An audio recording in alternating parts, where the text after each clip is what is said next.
Over the course of this year, the kids have had a chance to engage with officers through a 16-week course. It was based on life choices. We've talked on character, choices, and challenges. The idea is, first we talked about what the police function is, trying to break down the walls, and it may not be what they see for us on social media, but we're actually human beings like they are.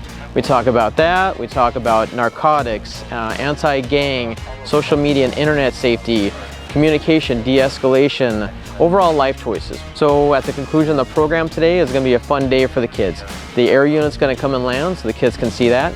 And then as well as that, we're going to have SWAT out here. We have the K9 unit, the bomb squad, hostage negotiation, to show more of the specialty aspects of the department and what they are and what we have to offer. So it'll be a fun day for the kids to come out and see this stuff. It's been just cool talking to the cops and seeing like what they do for work, and cool to have them here.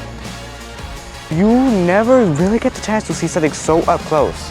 You never really get to see the chance to see something so up close and actually be able to touch it. The helicopter came and landed. The little kids were like very amazed with it. In the helicopter, they let us see inside of it and then let us look around it for a little while.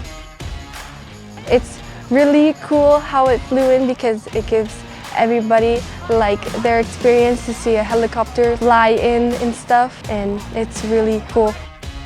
My favorite part of it was getting to pet the dog because she was very soft. The dog's name was Luna, and she was a dog breed from Germany, and he would have German commands for her, and she would sit and like run around and stuff. I want to thank the cops for coming out here and showing us this great experience of how they do their job and how they protect this country. Thank you to them for participating in the program all year and being cooperative and having fun with it, which was one of the biggest parts, to break down the walls and have some good communication and interaction between the kids and the officers in the department.